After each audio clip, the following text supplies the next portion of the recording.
The economy and inflation are still weighing on the minds of many Americans, and they're likely to be a topic of conversation at some of these holiday gatherings with friends and loved ones.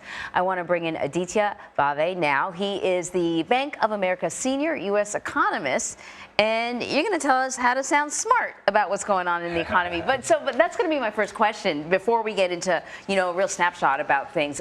What are some tips so that you sound like you know what you're talking about at the dinner table? So I think we as economists probably need to do a better job of conveying our thinking to folks who are not economists or who don't work in the financial sector. And sometimes that might be because we try a little too hard to sound smart. So I would say we need to know the facts, right? We need to convey those well, that the economy looks good, GDP growth is strong, consumer spending is strong, the unemployment rate is very low. Wages are growing well, inflation's coming down. So that's all the good news.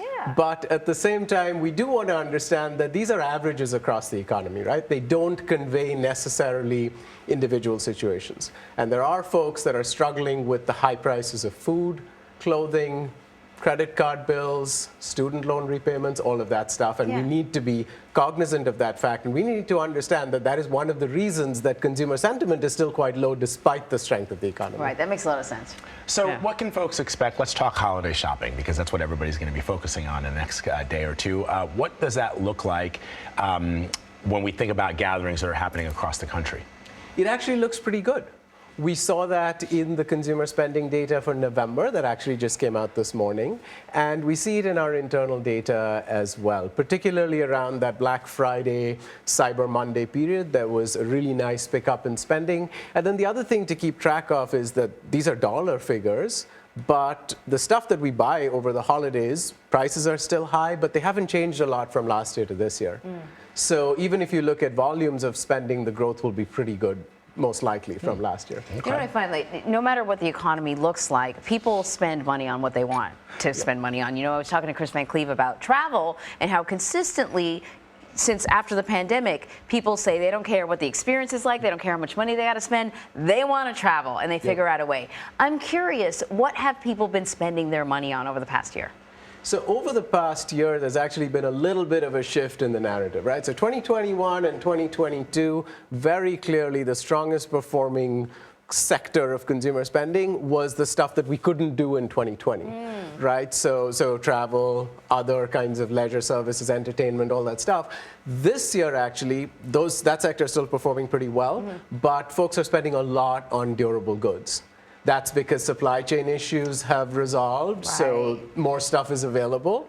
And prices have also moderated to a certain degree. So cars obviously are a big part of that, but also furniture, laptops, right? Hybrid work is here to stay. We need our home offices to be functional and nice. So it's been almost 4 years since the pandemic. Some of that stuff we bought broke. And we need to personally upgrade our home office desk as well. So we'll be adding to that a little bit. Very cool. Let me ask you about traveling. People are traveling, obviously, for the upcoming holidays. Price of oil seems stable, but price of airline tickets and train tickets are going up, even as we're in an inflationary period. I mean, and yet people are still spending money to travel. Can we expect travel prices to come down a bit next year?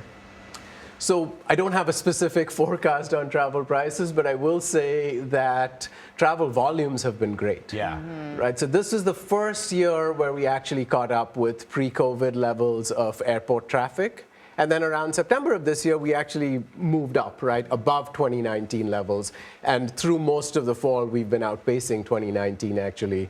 We'll see what happens in the coming days. This is really when travel is supposed to crescendo. So hopefully that will continue. But it looks encouraging so far. I think part of what we're seeing too is that the airlines, which had been really hobbled by the pandemic, and then once the demand ramped up, they hadn't really kind of reorganized themselves. Now they have the staff, now they know where people want to go, and so they can meet the demand. And that's another example of supply issues getting resolved as we move further out from the pandemic. Right. Very cool. Aditya Bhave, thank you very much. Always great to have you here. Appreciate it.